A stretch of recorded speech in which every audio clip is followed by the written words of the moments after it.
하나님께서 귀히 여기시는 이 교회에 영혼을 구원하는 귀한 사역에 저도 이렇게 동참할 수 있는 기회를 얻게 되어서 너무 감사합니다.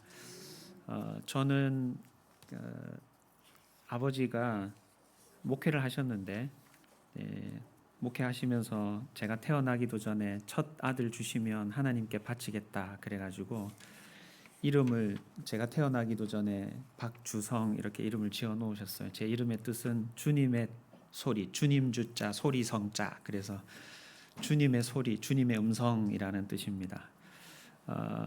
여러분 오늘 하나님께서 전도자로 불러주신 여러분에게 도전해 주시는 우리 주님의 음성을 듣게 되는 시간이 될 줄 믿습니다. 네, 지금 뉴타운 개발 때문에 계속 기도하고 계실 줄 압니다. 그리고 교회가 새로 입당을 하게 되면 하나님께서 또 놀라운 은혜와 부흥의 역사를 일으켜 주실 줄 믿습니다. 그러려면 저희가 그릇을 잘 준비해야 되겠죠. 그릇을 준비하고 정말 하나님이 기뻐하시는 교회 공동체로, 생명의 공동체로 세워지는 것이 꼭 필요하리라고 생각을 합니다. 여러분, 제가 한 가지 질문을 하고 싶습니다. 우리가 살아가고 있는 서울에는, 대한민국에는 예수님을 믿는 사람들이 더 많습니까? 아직 예수님을 안 믿는 사람들이 더 많습니까? 아직 예수님을 안 믿는 사람이 더 많습니다. 그런데 여러분은 이 주일 오후 황금 같은 시간에, 휴일에, 세상 사람들이 말하는 휴일에 따뜻한 아랫목에서 예능 프로그램 보면서 깔깔대고 웃어야 될 이 시간에 왜 주일 오후에 예배당에 나와서 앉아 계십니까?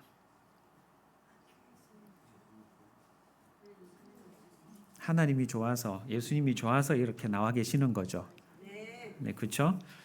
네, 그래서 우리가 예수님을 믿고 예수님을 알고 하나님을 알고 나니까 너무 좋아서 다른 시간에 다른 관심사에 내 에너지를 쏟고 시간을 쏟는 것보다 하나님을 찬송하고 예배하고 하나님의 말씀에 집중하고 하나님이 기뻐하시는 대로 삶을 살아가는 것이 너무 소중하고 가치 있기 때문에 내 삶에서 다른 그 어떤 것보다도 내 시간과 에너지를 쏟아 부어야 할 만큼 소중하기 때문에 여러분은 이 오후 시간에 이 자리로 나온 줄 믿습니다.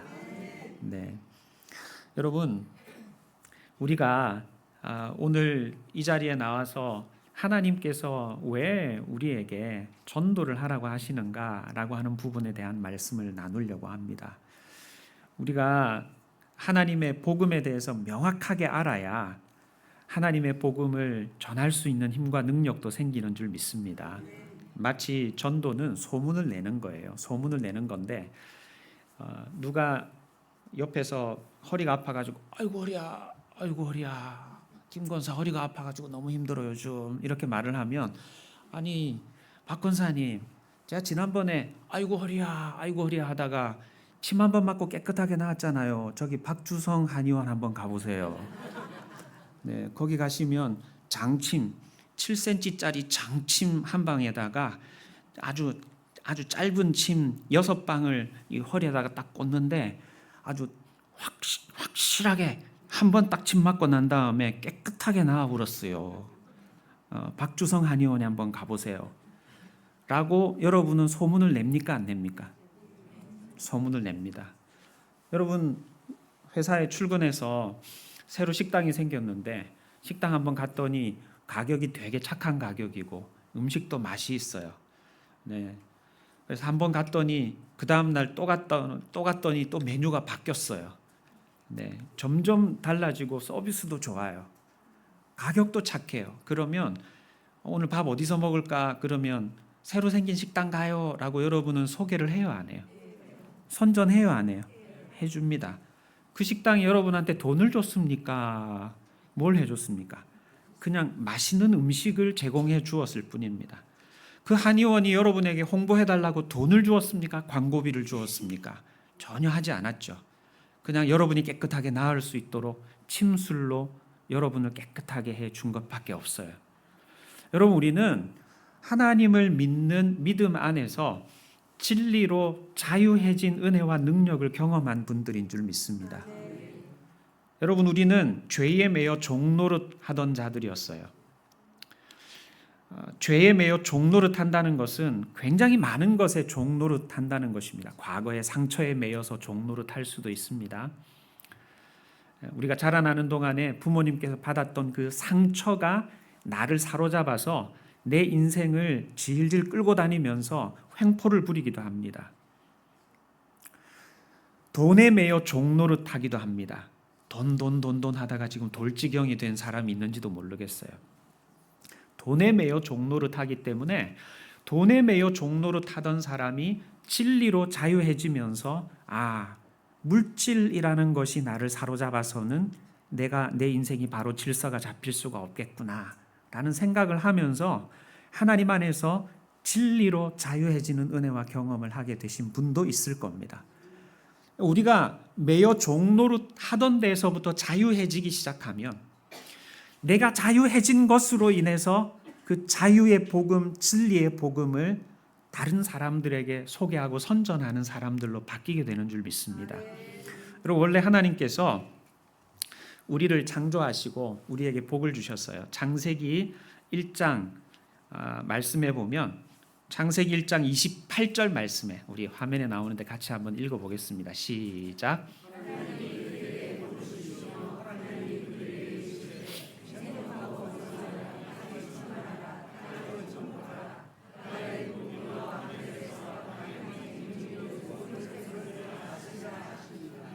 네.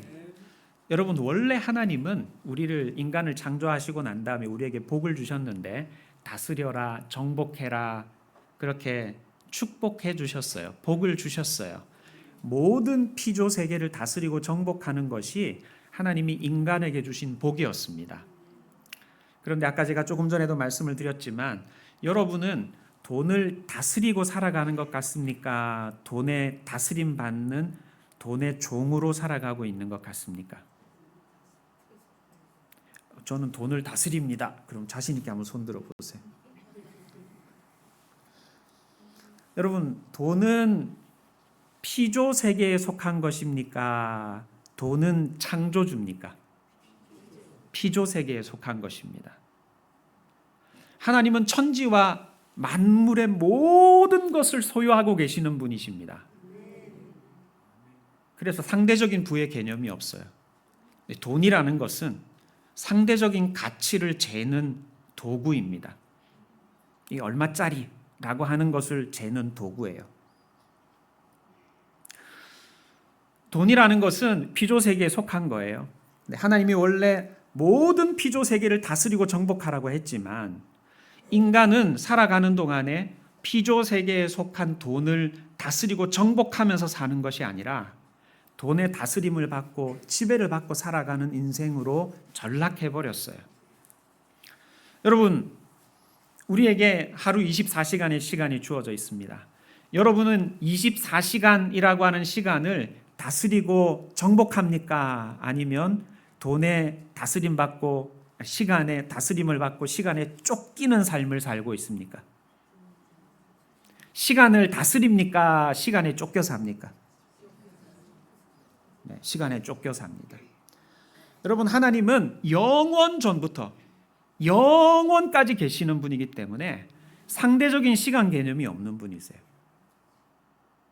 우리가 살아가고 있는 이 세상 속에 피조 세계 속에서는 24시간이라는 상대적인 시간 개념 속에서 살아가고 있는 거예요.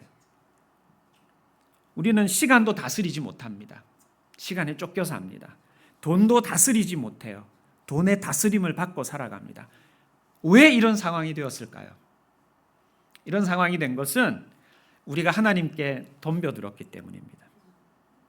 원래 하나님이 인간을 창조하시고 인간은 하나님의 다스림과 주권 아래서 기쁨으로 하나님께 영광을 올려드리는 삶을 살아야 하는 존재였는데 아담과 하와가 하나님처럼 되려고 하나님께 덤벼들었어요.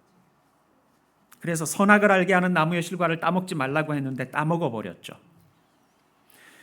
그 결과 하나님께서 피조 세계가 가시덤불과 엉겅퀴를 내면서 인간에게 덤벼들게 만든 거예요. 피조 세계가 인간에게 덤벼들게 만들면서 질서가 엉클어져 버린 것입니다. 원래는 인간이 돈을 다스려야 하는데 돈이 인간을 다스리기 시작한 거예요. 돈이 인간을 종으로 노예로 부리기 시작한 것입니다. 여러분, 뿐만 아니라 하나님은 우리 인생이 영원히 살 수 있는 존재로 만드셨어요. 근데 우리는 지금 영원히 살 수 있습니까? 100살쯤 살면 이 세상을 떠나서 죽어야 됩니까? 죽어야 됩니다. 여러분, 오늘 우리가 읽은 성경 말씀에 보면 우리 성경 말씀 본문 창세기 3장 22절 말씀에 보면 22절 말씀 다시 보세요. 여호와 하나님이 이르시되 보라 이 사람이 선악을 아는 일에 우리 중 하나같이 되었으니, 우리 중 하나라는 말은 삼위일체 하나님 중 하나같이 되었다는 말이에요. 선악을 예전에는 몰랐는데 선과 악을 모르고 선만 알았는데 선과 악을 이제 모두 알게 되었으니, 악이 무엇인지 범죄한 이후에 악을 알게 되었으니, 그 다음 보세요. 그가 그의 손을 들어 생명나무 열매도 따먹고 영생할까 하노라 그랬어요. 그럼 원래 우리가 에덴 동산에 있었으면 생명나무 열매를 따먹었으면 우리가 죽었다는 말입니까? 영생했다는 말입니까? 우리가 안 죽었다는 거예요. 영생했다는 말이에요. 여러분, 에덴 동산의 동산 중앙에는 생명나무 열매가 맺히는 생명나무와 선악을 알게 하는 나무가 있었어요. 선악을 알게 하는 선악과만 있는 게 아니라 생명나무 열매가 있었어요. 그래서 우리가 에덴 동산에 그대로 남아 있었으면 생명나무 열매를 따먹고 영생할 수 있는 존재였어요.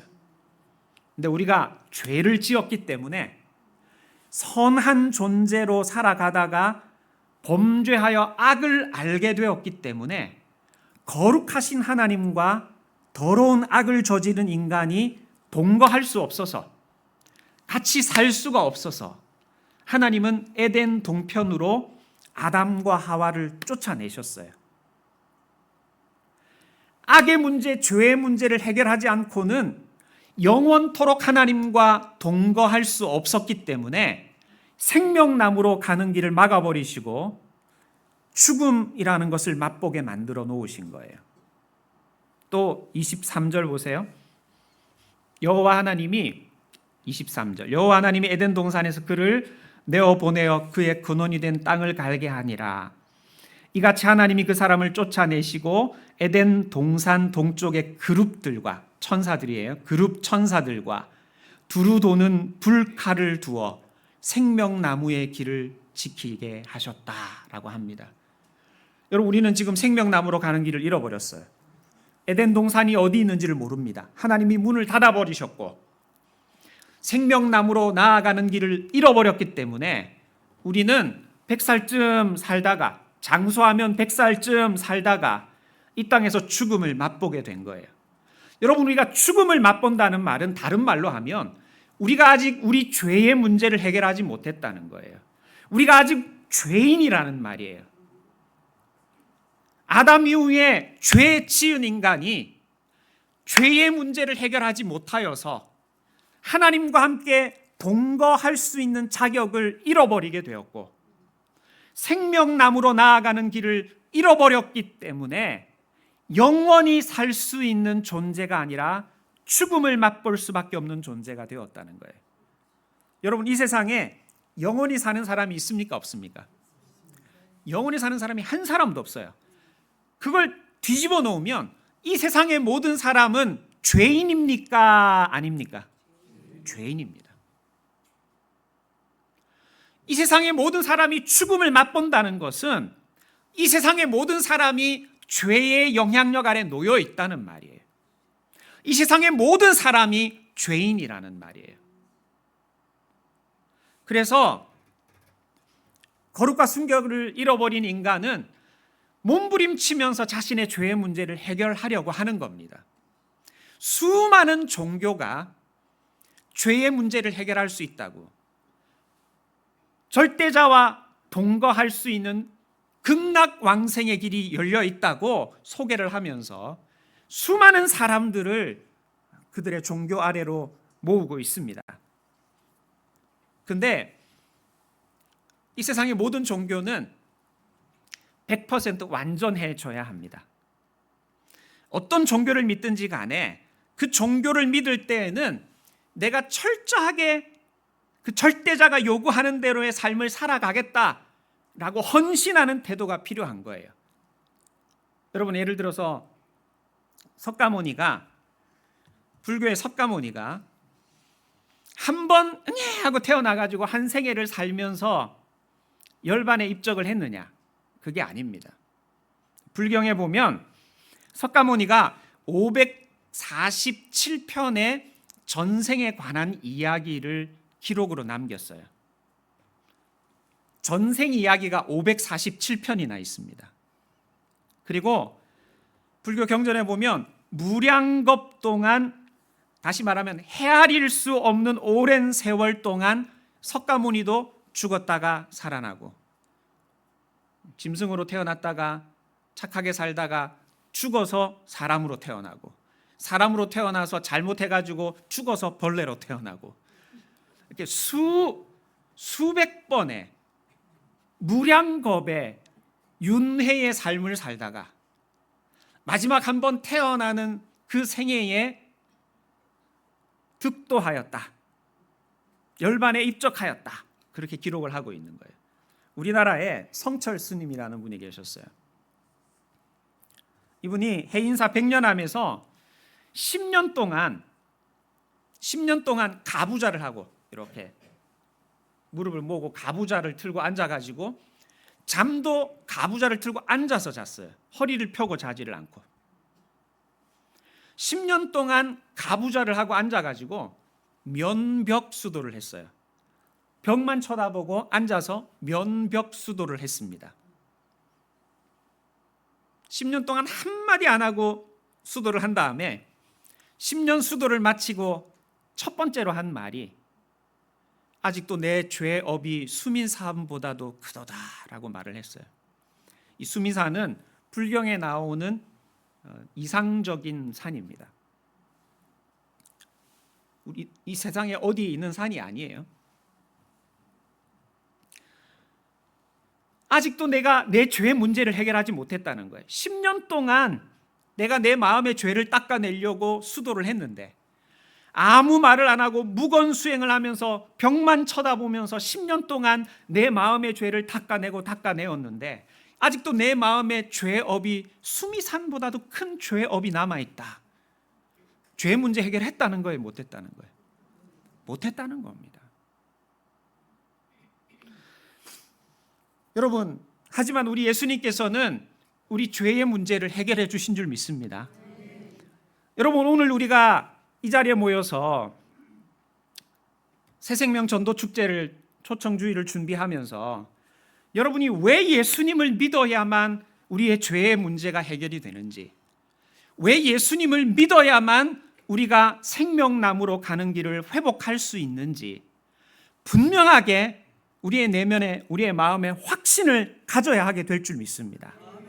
그래야 아직도 예수님을 믿지 않고 아직도 불경에 심취해 있고 아직도 다른 종교를 믿고 있는 사람들에게 예수님 믿어야 돼, 예수님 만나야 돼, 예수님 아니면 길이 없어, 박주성 한의원에 가봐, 거기 가니까 깨끗하게 나았어 라고 내가 다른 사람들을 전도하듯이, 한의원을 위해 전도하듯이, 식당을 위해 전도하듯이 예수 그리스도의 복음만이 죄의 문제를 해결하고 영원한 생명으로 나아가는 길이라는 분명한 확신이 있어야 전도자로 세워지게 될 줄로 믿습니다.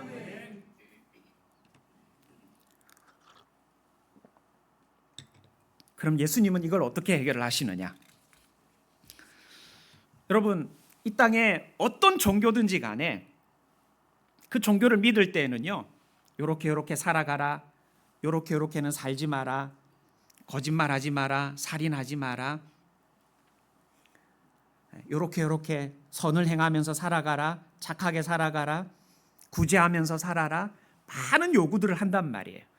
요걸 다 지키면 극락왕생 시켜주는 겁니까? 그럼 극락왕생 시켜주지. 약속하시는 겁니까? 약속하지. 그런데 여러분, 이 땅을 우리가 살아가면서 거짓말 한 번도 안 하고 살 수 있습니까?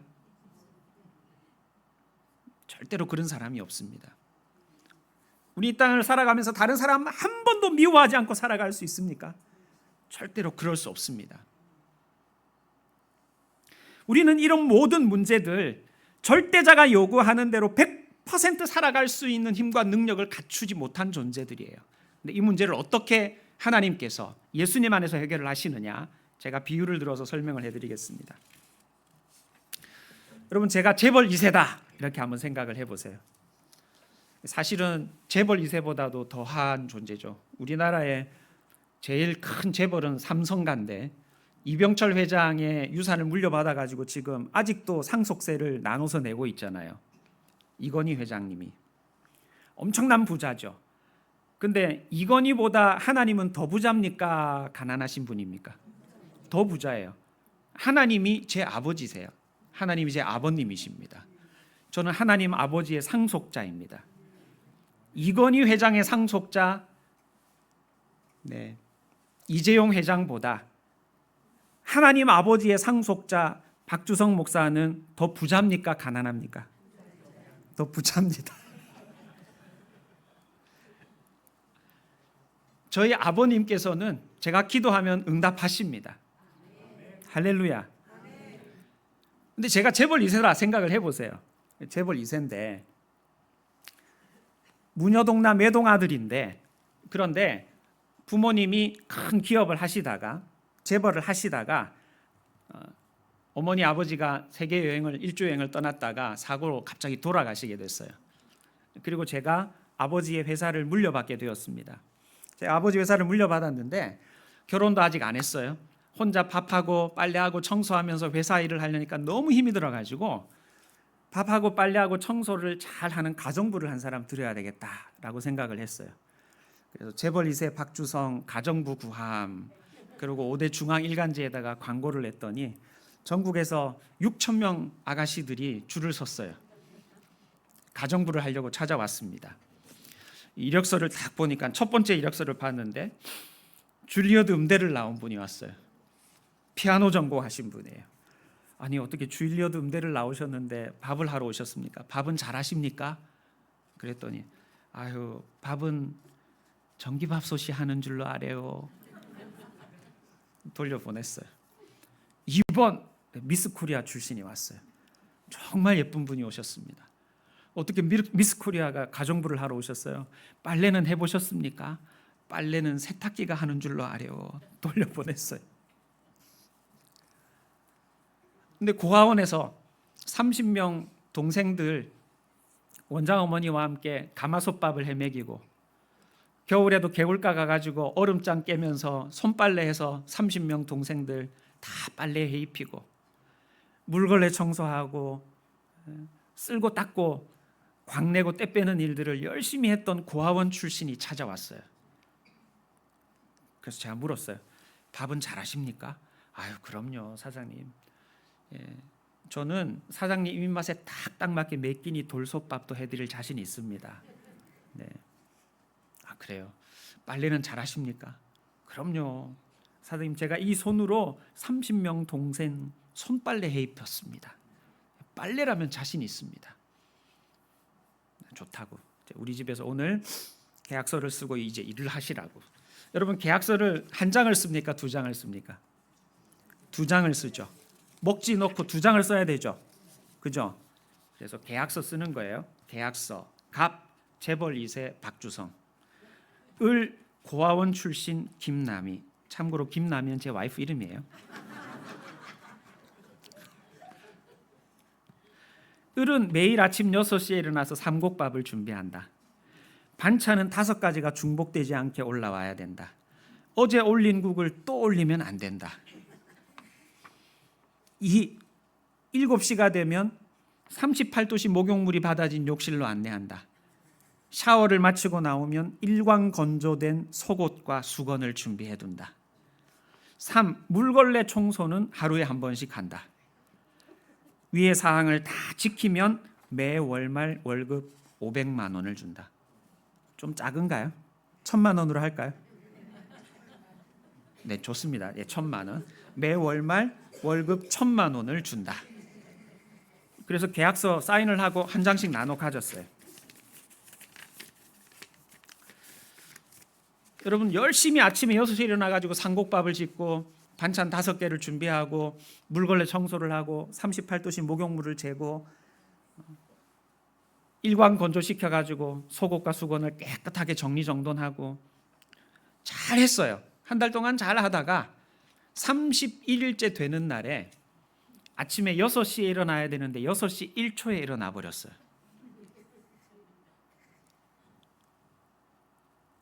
그리고 반찬도 다 만들고 물걸레 청소도 하고 38도씨 목욕물도 재고 다 했어요. 제가 월급 1000만 원을 줄 의무가 있습니까? 없습니까?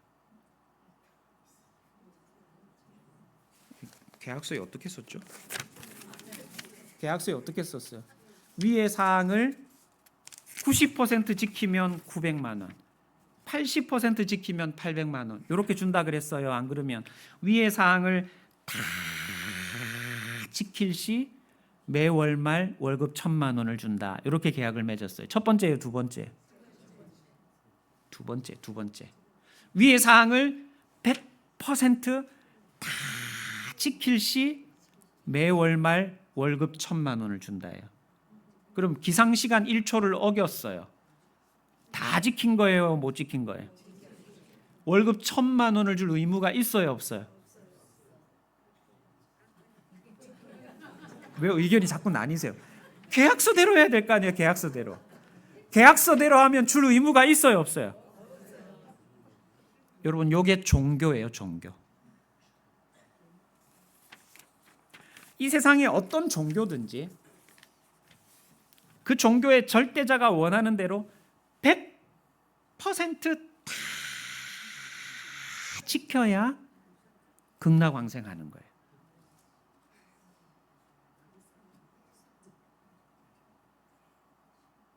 근데 제가 어느 날 퇴근을 했어요. 퇴근을 해가지고 가정부를 불러가지고 잠깐 오시라고 계약서를 꺼내서 제가 막 이렇게 찢었어요. 그러니까 가정부가 아니 사장님 왜 그러십니까? 제가 뭘 잘못했습니까 사장님? 잘못한 게 있으면 제가 고치겠습니다. 제가 고아원 출신인데 갈 데도 없는데 왜 이러십니까 사장님? 좀 뭘 잘못했습니까? 그랬는데 계약서를 찍고 난 다음에 손을 탁 잡더니 나랑 결혼해 주겠어? 그리고 청혼을 했어요. 검은 머리가 팥불이 되도록 사랑하며 섬기며 살겠다고 혼인 언약을 맺고 결혼을 했어요. 그 다음 날 아침에 6시에 일어나서 삼곡밥을 지을 의무가 있습니까? 없습니까? 있어요? 없어요? 없죠? 계약서 찢었잖아요. 이렇게 계약서 이렇게 찢었으니까 삼곡밥 지을 의무가 있어요? 없어요? 근데 새벽 5시에 일어나가지고 산에 가서 약수물 받아가지고 7곡밥, 8곡밥도 막 지어요. 반찬을 5개만 만들면 되니까 장 봐서 재료가 많은 날은 요거는 아껴서 내일 반찬 새거 반찬해서 올려야지 라고 재료를 냉장고에 쌓아두던 사람이 어떤 날은 휘파람 불면서 반찬을 8개, 9개도 만들어요. 물걸레 청소하면서 내 신세가 이게 무슨 신세냐 그러고 물걸레 집어던지고 신세 한탄을 하던 사람이 휘파람 불면서 먼지가 보일 때마다 가서 닦아요. 왜 그렇게 변했죠? 월급 1000만 원을 받으려고 일하는 가정부가 아니라 남편의 모든 것이 내 것이 되어버린 안방마님으로 신분이 바뀌었기 때문에 그런 거예요.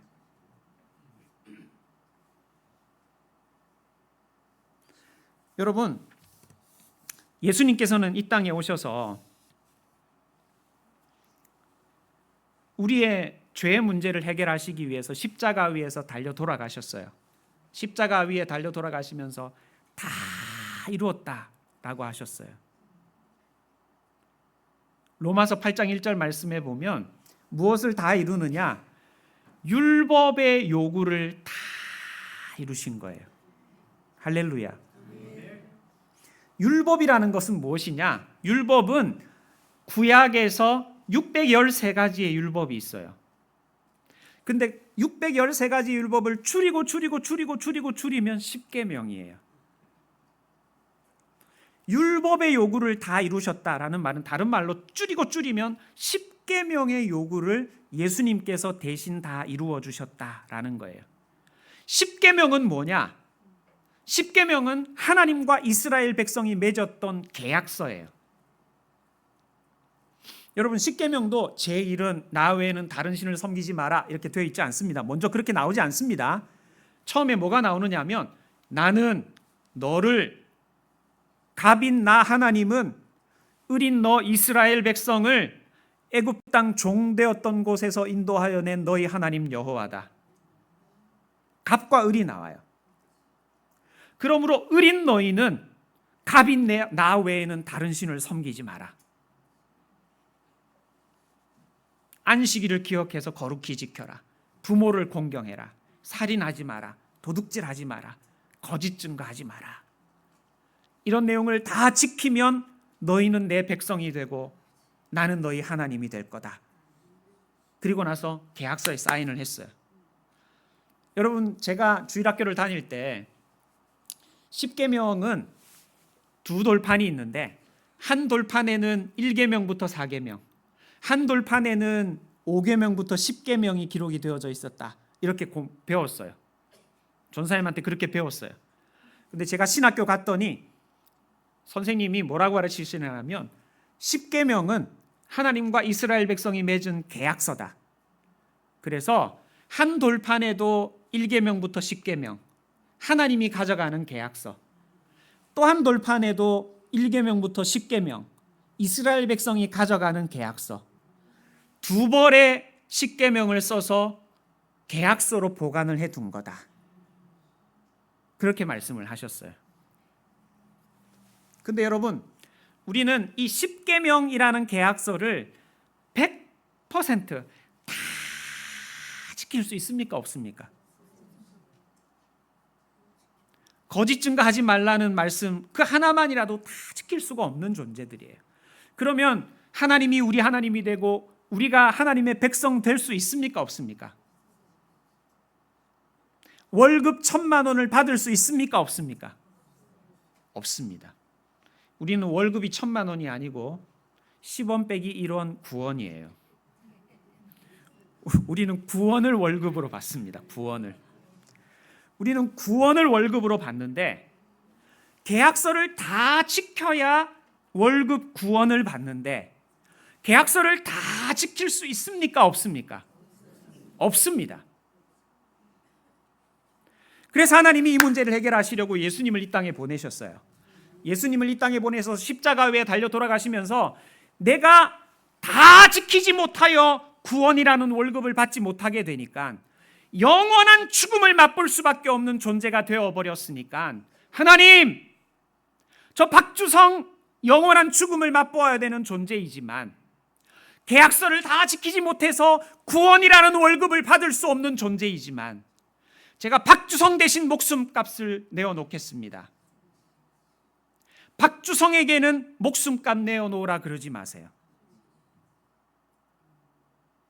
이게 율법이라는 계약서 10계명의 계약서를 예수님께서 대신 다 지켜주신 거예요. 내가 다 지킬 수 없어서 구원이라는 월급을 받을 수 없을 때에 예수님께서 목숨의 값을 내어놓아 주시면서 나 대신 계약서의 요구를 다 이루어 주신 거예요. 십자가 위에서 다 이루었다라고 하시면서 계약서를 이렇게 찢어버리신 거예요. 안식일을 지켜야 구원을 얻는 계약서를 찢어버리신 거예요. 그럼 우리는 안식일 지켜야 구원을 얻습니까? 안 지켜도 구원을 얻습니까? 왜 이렇게 자신들이 없으세요? 10계명을 드려야 구원을 얻습니까? 11조를 드려야 구원을 얻습니까? 11조 안 드려도 구원 얻습니까? 잘 들으셔야 돼요. 혹시 졸고 계시는 분, 박주성 목사가 11조도 드리지 말라 그랬어. 이렇게 이해하시면 안 돼요. 여러분, 우리는 주일 성수해야 구원 얻습니까? 예수님을 믿어야 구원 얻습니까? 11조를 내야 구원을 얻습니까? 예수님을 믿어야 구원을 얻습니까? 예수님을 믿어야죠. 예수님을 믿는다는 건 뭐냐? 예수님을 믿는다는 것은 이런 거예요.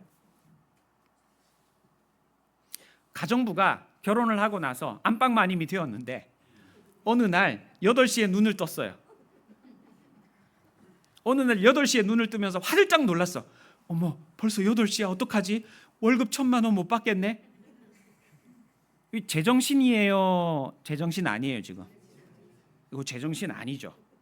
안방마님이 되었는데 8시에 눈 뜨면서 어머, 8시에 떴네. 기상시간을 2시간이나 늦게 일어났네. 월급 1,000만 원 못 받겠네. 이런 태도로 살아가면 가정부의 태도로 살아가는 거예요? 안방마님의 태도로 살아가는 거예요? 가정부의 태도로 살아가는 거예요. 여러분은 예수 그리스도를 믿음으로 여러분의 죄의 문제가 해결이 됐어요? 안 됐어요? 됐어요. 여러분은 예수님이 여러분의 대신 목숨의 값을 내어놓아 주신 것을 믿습니까? 아직도 못 믿습니까? 믿습니다. 할렐루야. 내가 11조를 못 드려도, 내가 주일 성수를 불가피하게 못하더라도 구원이라는 월급을 못 받겠네라는 두려움이 생겨야 합니까? 아니면 하나님 안에 평안해야 됩니까? 이게 믿음 생활이에요.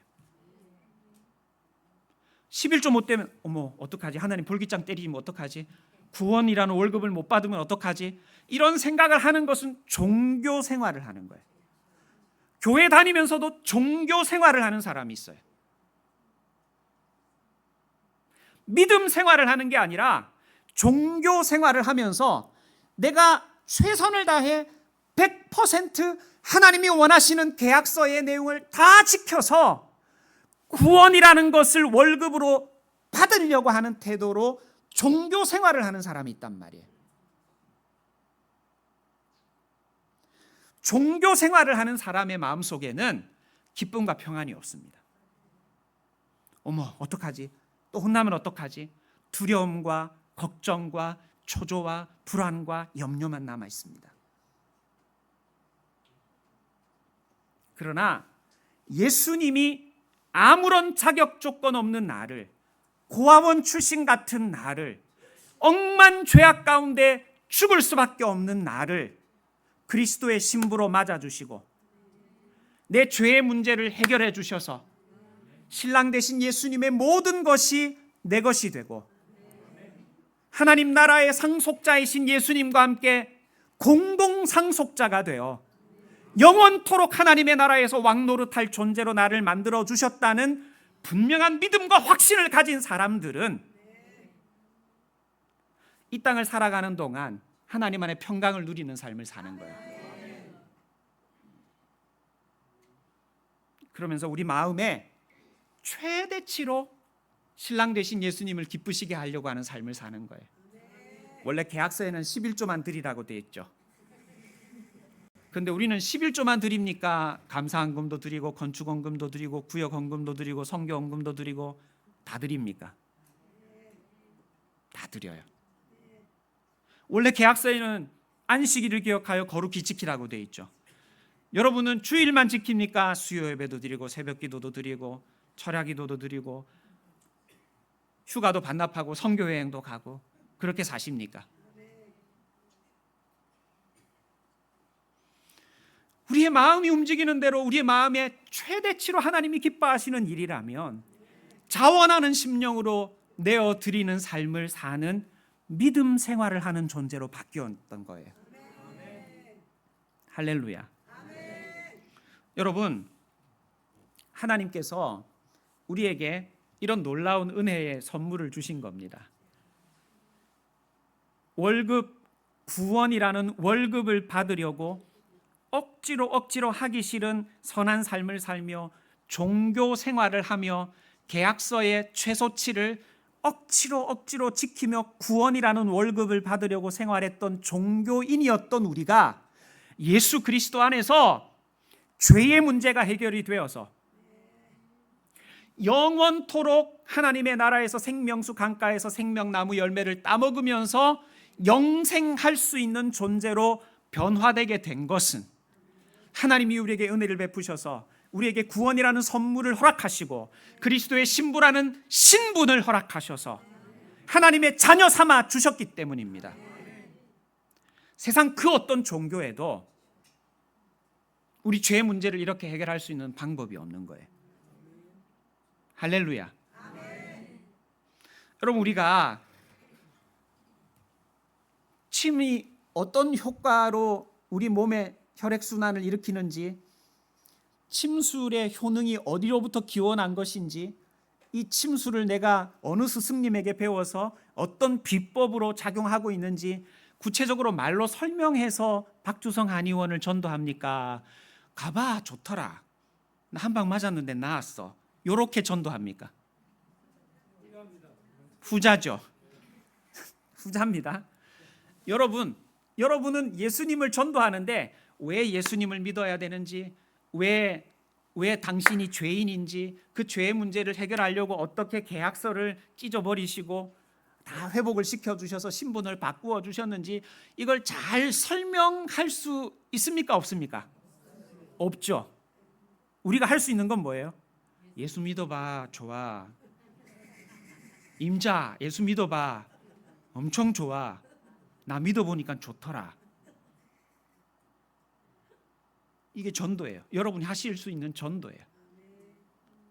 여러분, 새생명 전도 초청 주일에 여러분이 구체적으로 어떻게 여러분이 가지고 있었던 죄의 문제를 해결하고 영원한 죽음의 문제를 해결하고 하나님 나라의 공동 상속자가 되어서 하나님의 모든 것이 내 것이 되고 하나님 나라의 왕노릇할 수 있는 존재로 바뀌었는지에 대해서 자세하게 설명하며 전도할 수 있는 능력은 없어도 임자 와봐, 좋더라, 나 좋아, 한번 와봐, 임자도 나처럼 되면 좋겠어 라고 해서 이 자리에 초청하면 우리 차 목사님을 비롯해서 세워진 강사들을 통해서 왜 예수님을 믿어야 죄의 문제가 해결이 되는지, 왜 예수님을 믿어야 종노릇하던 데서 자유해질 수 있는지 분명하게 깨닫게 되는 역사가 나타나게 될 줄로 믿습니다.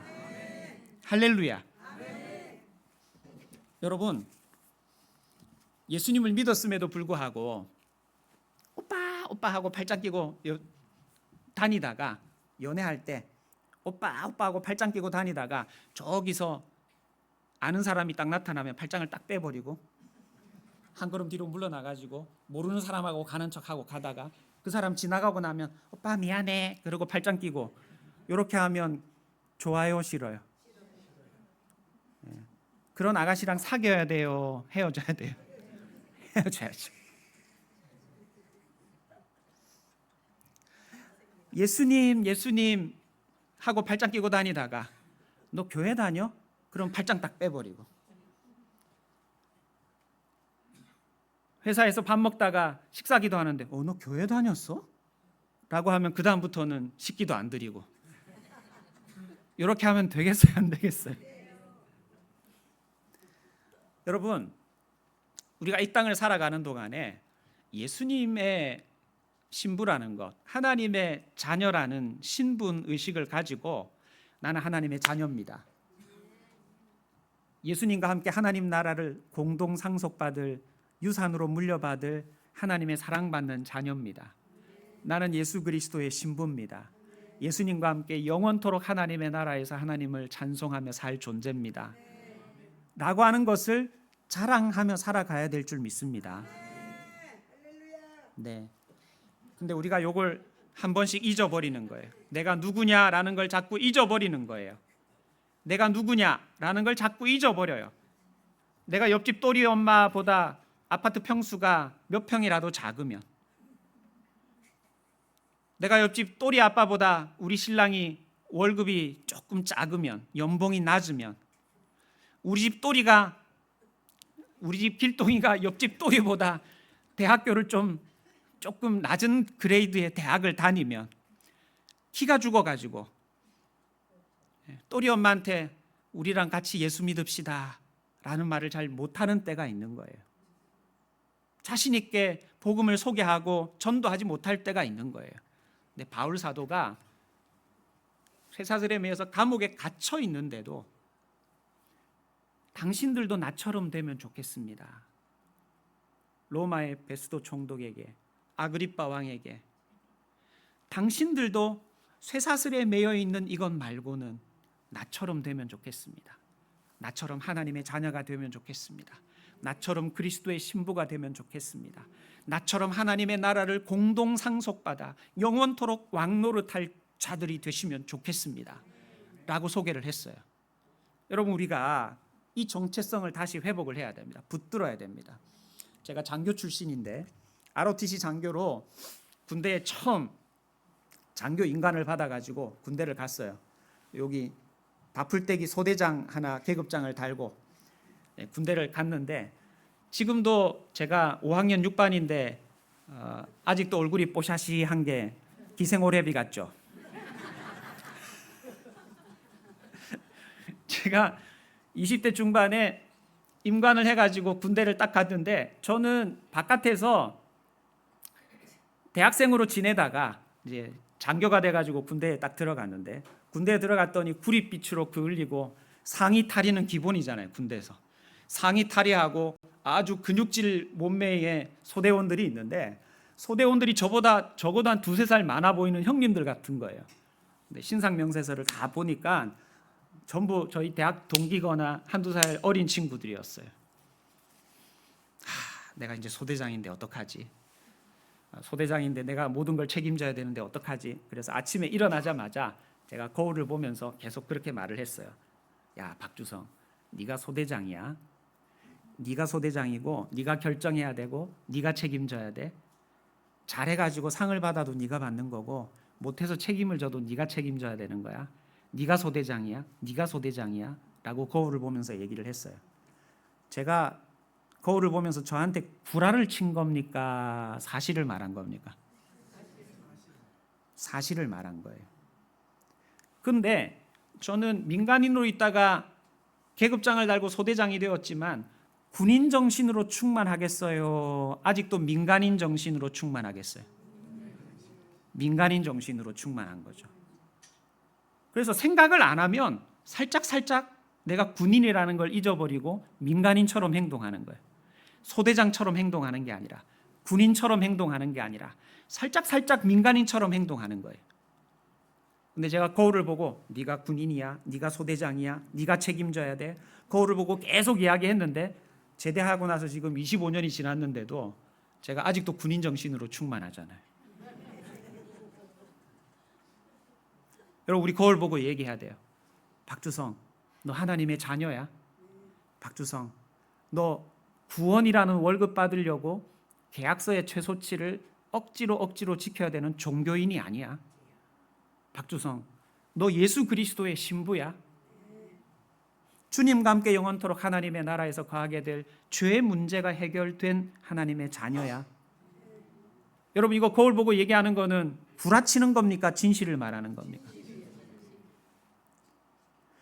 여러분, 아직 예수 믿지 않는, 나보다 좀 더 넉넉한 삶을 살고 있는 친구들, 그 친구들한테 찾아가셔야 돼요. 이번 주간에. 야, 네가 나보다 좀 넉넉하게 살긴 하지만 너도 나처럼 예수님 믿으면 참 좋겠다. 네가 나보다도 승진은 좀 빨리 했지만 우리 입사 동기라 잘 지내다가 네가 승진하고 마음이 좀 멀어졌지만, 네가 나보다 승진은 먼저 했지만 너도 나처럼 예수님 믿으면 좋겠다. 이렇게 얘기할 수 있어야 돼요. 할렐루야.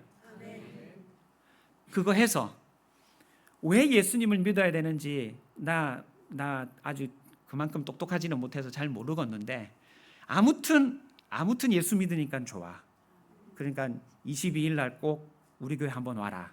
목사님이 왜 예수님 믿어야 되는지 설명해 주실 테니까 22일 날 꼭 우리 교회 한번 오면 좋겠다. 여러분, 이렇게는 하셔야 되는 거예요. 할렐루야. 말할까 말까. 내가 좀 살림살이가 조금 모자라는데 요거 말을 해도 괜찮을까? 이런 생각이 들 때마다 거울을 보면 어떻게 해야 돼요? 야, 예수님의 신부가 왜 그래? 하나님의 자녀가 왜 그래? 거룩한 하나님 나라의 상속자가 왜 어깨가 축 처져 있어?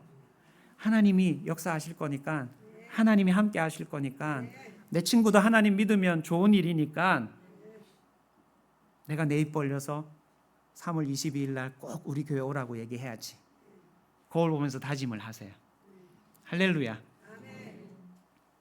그래서 우리 한광교회 모든 성도들이 정말 하나님 안에 새로운 정체성, 구원 얻은 자녀의 정체성으로 똘똘 무장이 되고, 그리고 아직도 예수님을 믿지 않고 아직도 하나님에 있는 진리로 자유해지는 길 속에 들어가지 못하고 아직도 하나님의 나라를 유업으로 물려받는 거룩한 상속자의 대열에 동참하지 못한 수많은 영혼들을 하나님의 자녀로 변화시켜가는 거룩한 동력자들 되시기를 간절히 소원합니다.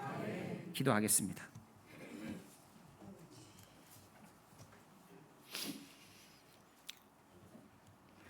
하나님 감사합니다. 저희들에게 먼저 하나님을 알게 하시고 예수 그리스도를 믿음으로 하나님의 자녀가 되는 권세를 받아 누리게 하여 주셔서 감사합니다. 매여 종노릇하던 돈에서 자유하게 해주시고 과거의 상처에서 자유하게 하시고 죄의 문제를 해결하여서 생명나무로 가는 길을 회복시켜 주셔서 감사합니다. 그러나 이 땅을 살아가는 동안 경제적으로 부유하지 못해서 나보다 더 부자인 친구들을 마음껏 전도하지 못하는 두려움이 우리 속에 있습니다. 하나님, 다시금 우리 안에 있는 새로운 정체성, 예수님을 믿음으로 얻게 된 하나님의 자녀라는 정체성, 예수 그리스도의 청혼을 받아들여 그리스도의 신부가 된 정체성, 하나님 나라에서 영원토록 왕노릇할 존재가 된 정체성이 우리를 사로잡게 하여 주시옵소서. 우리에게 허락하여 주신 이 고귀한 신분을 따라 아직도 이 신분의 대열에 동참하지 못한 자들을 향하여 예수 그리스도의 복음을 증가할 수 있는 자들이 되게 하여 주옵소서. 왜 예수님만이 구원의 길인지 우리가 정확히 설명할지는 못하지만 목사님 설명하시는 그 자리에 믿지 않는 영혼들의 손을 붙들고 동참할 수 있도록 우리의 마음의 열정을 회복시켜 주시옵소서. 우리의 마음의 사명을 회복시켜 주시옵소서. 하나님 주시는 생명의 공동체, 구원의 공동체로 우뚝 설 수 있도록 주님 한강교회를 지켜주시고 보호하여 주시고 사용하여 주시옵소서. 예수님의 이름으로 기도합니다. 아멘.